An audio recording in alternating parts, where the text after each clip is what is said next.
So, in this episode, I'm going to discuss to you how do we actually program for brute strength, right? Knowing what brute strength is the first step, but programming for brute strength, organizing the exercises on a daily, weekly, monthly basis, or long-term basis to build up this strength that can be just thrown into anything. What's the most efficient way? Now, I'm not the first one to ask this question.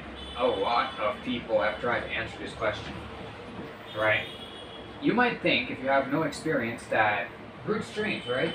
The ability to do good in everything, then why not do everything? You can't do everything all at once. That's the problem, right? Other people might say, you're a beginner, you're going to grow from anything. So grow from just a few exercises to hit the whole body and don't waste your time. It's going to, well, yeah, both have their time and place. Now, if you've seen my video on exercise levels, you would see that there's a thing called the starter phase. In the starter phase, you're mostly gaining coordination with that exercise. You're not good enough at that exercise to gain muscle because you can't maintain your form under fatigue, right? And like I said, muscle is the main indicator of brute strength. So in other words, if you want to build brute strength in an exercise, you do not want to be a starter, you want to be a novice, right? Second of all, once you hit intermediate, there's a point of diminishing returns. You simply cannot gain strength and therefore muscle in that exercise as quickly as before. Oh, okay, good, right? So we hear a lot of keys, right? You're a beginner, right? Now that you're a beginner, all you got to do, some people would say, is SBD, squat, bench, and deadlifts. Other people would say squat, bench, and clean. Other people would say pull-ups, dips, and lunges, right? Other people would say chin-ups, diamond push-ups, and bodyweight squats, right? Each of these, oh, okay. Oh, but we know a lot of you are dogmatic that either this or squat, bench, and clean. Or heck, you could even say overhead press, deadlifts, and back squats. It's called BS, right? Oh, okay, this combo is the best, right? Or you could say even the golden six, right? Each of these have one thing in common. They pick only a few exercises, right? 3 to 7 exercises, and you just work on improving those exercises, gaining as much strength in that as possible, as quickly as possible, right? This is effective until it's not, right? So let's say that you picked these 3 exercises as your main exercise, right? I shouldn't have erased those. You picked the squat, bench, and clean as your main exercises in your novice program, right? Your squat starts at 100 pounds once you can do form under fatigue. Your bench press at 60 pounds, and your power clean also at 60 pounds. Then, maybe you're doing single progression, and then you're doing basic 5 to 10 rep double progression. And by the time that double progression stalls within its reset range, you have, let's say, a 250 pound squat and 150 pound bench press and 150 pound power clean, right? But now, these 3 exercises, which you call the most effective for muscle gain and therefore brute strength, are no longer the most effective because you have now reached starter, novice, intermediate. Once you reach intermediate stage in an exercise, you simply cannot gain strength in that exercise quickly. You still can, but not as quickly. And if you cannot gain strength, if you cannot progressively overload at a good pace, you won't gain muscle mass at a good pace with that exercise alone, that is, with that exercise alone. And therefore, it's no longer the most effective, right? Late novice is where you're really gaining brute strength.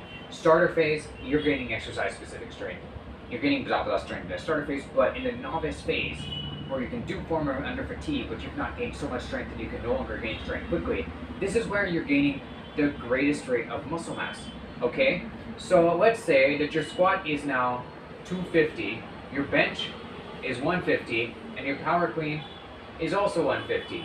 But more importantly, you're not able to keep on overloading these without triple progression and much slower progression, and etc., right?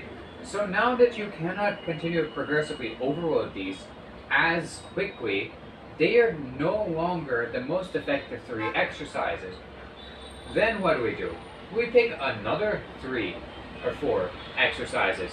Let's say that now that these have worn their wear, Have you reached the intermediate phase of the overhead press and deadlift? No.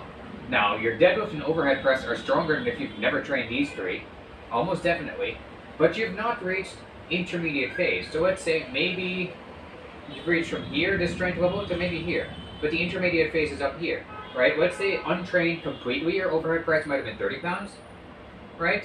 But now that you've gotten your bench press up and these three exercises up, your overhead press is like 60 pounds. But your overhead press can increase to 100 pounds before you hit the intermediate stage in the overhead press, right? Then why not do the overhead press and the deadlift? Because to you, you've reached diminishing returns in the first three exercises.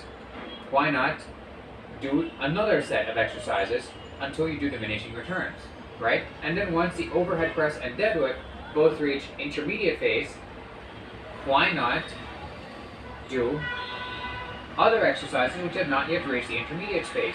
You could do the split squat. You could do the pull-up, the dips, right? Okay, now pull-ups and dips. Your pull-ups and dips are stronger than if you've never trained anything at all, right? But they're not so strong that they've reached the intermediate phase and you have diminishing returns in their strengthening, right? So then do these until you reach the intermediate phase. And do not tell me that once you switch to your focus to other exercises that you're going to lose strength in the first exercises, because strength is easily maintained. You can maintain your strength by doing one set to failure once a week in those exercises. So like you're doing SBC 3 days a week, right? And then one set to failure once a week, you're doing overhead press and deadlifts as your new focus. Then pull-ups and dips and lunges are your new focus, right? So now that's 5 days a week, not even 5 days a week, 4 days a week. And the fourth day you just do these for maintenance, and you're now doing pull-ups and dips, right? You're doing those 3 days a week trying to improve at them, 3-4 days a week trying to improve at them. Lunges as well, right? So you have not fully developed as a novice strength training until you actually are at the point of diminishing returns in all major strength exercises. That means squats, back squat and front squat, and goblet squat, and bench press, and incline bench press, and decline bench press, and dips, and the overhead press, and the power clean, and the regular clean, and the high pull. Basically every major movement has to be at the point of diminishing returns. You'll know because every single thing is going to be like one set to failure once a week, and you're doing every compound exercises there is. And this is not going to take 6 months. 6 months is for the first few exercises to hit their intermediate stage minimum, right? Then it might take another 3 months for the next two, right? Then it might take another 2 to 3 months for the next two, right? 6, 7, 8, 9, 10, 11 months, 12 months, 13 months, 14 months, 15 months, 16 months, 17 months. It might take a couple of years before you're truly an intermediate strength trainee, for sure, in every exercise. And you have now balanced out the exercises, but there's another caveat, right? Here is the exercise specific. Let's say that your exercise is the squat, just one exercise, right? You gain the greatest strength at the greatest rate as a starter, right? Then at a good but still steady pace as a novice, where you can easily gain muscle. Then at a slower pace as an intermediate. Then as an advanced, right? Like this. But here's the thing.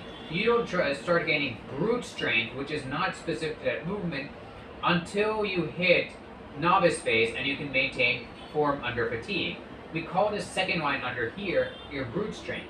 Your brute strength from that exercise, like from the squats, is going to increase once you hit the novice phase and once you're actually gaining muscle from that exercise, and then it's going to go like this, right? So what you want is that when you switch these exercises, you want to make the